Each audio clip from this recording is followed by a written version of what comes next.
السلام علیکم dear viewers, ہمارا آج کا ٹاپک ہے آداب استنجا۔ استنجا کرنے کے شریعت نے کچھ آداب بیان کیے ہیں، جس میں پہلے نمبر پر یہ ہے کہ اگر مخرج سے نجاست نکل کر ادھر ادھر نہ لگی ہو تو پانی سے استنجا کرنا مستحب ہے۔ دوسرے نمبر پر اگر مخرج سے ناپاکی نکل کر ادھر ادھر لگ جائے اور یہ ناپاکی 1 درہم سے کم مقدار میں ہو تو پانی سے استنجا کرنا سنت ہے۔ تیسرے نمبر پر اگر مقدار 1 درہم کی نجاست سے بڑھ جائے تو پانی سے استنجا کرنا واجب ہے۔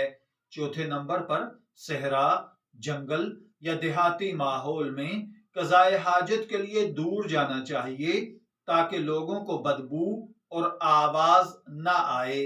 حضرت مغیرہ بن شعبہ رضی اللہ تعالی عنہ سے مروی ہے کہ حضور اقدس صلی اللہ علیہ وآلہ وسلم قضائے حاجت کے لیے تشریف لے جاتے تو دور جایا کرتے تھے۔ اس کے بعد یاد رکھیے ایسی نرم جگہ پر پیشاب کرنا چاہیے جہاں سے چھینٹے نہ اڑیں، بدن یا کپڑے جن کی وجہ سے ناپاک نہ ہوں۔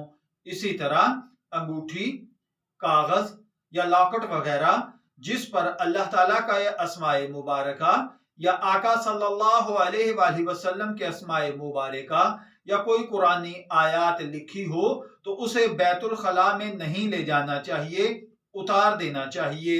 اسی طرح بیت الخلاء میں جب آپ داخل ہونے لگیں تو پہلا باؤں پائیں داخل کریں اور داخل ہونے سے پہلے یہ دعا پڑھیں، اللہم انی اعوذ بک من الخبث والخبائث۔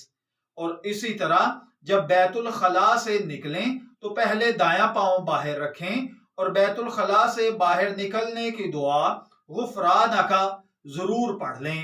اسی طرح اگر کوئی شخص پیشاب، پاخانہ اور استنجا کرتے وقت زمین کے قریب جب ہو جائے تب کپڑا اٹھائے، پہلے ہی کپڑا نہیں اٹھانا چاہیے۔ اسی طرح طہارت والی جگہ یعنی جہاں غسل خانہ ہو وہاں پیشاب نہیں کرنا چاہیے، اس سے وسوسے پیدا ہوتے ہیں۔ اسی طرح پیشاب پاخانہ کرتے وقت بات چیت کرنا مکروہ تحریمی ہے اور بعض علماء کے نزدیک یہ گناہ ہے۔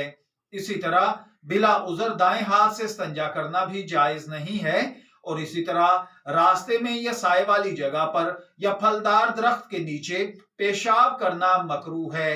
اسی طرح پیشاب کرتے وقت یہ احتیاط بے حد ضروری ہے کہ چھینٹے بدن یا کپڑوں پر نہ لگیں۔ استنجے کے بعد مٹی مل کر ہاتھ صاف کرنا چاہیے یا پھر صابن کے ساتھ پانی سے دھو کر ہاتھوں کو صاف کر لینا چاہیے۔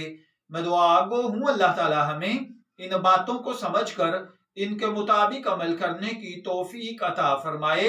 شبیر احمد کو اجازت دیجیے، پھر حاضر ہوں گے کسی نئے ٹاپک کے ساتھ۔ تب تک کے لیے اللہ حافظ۔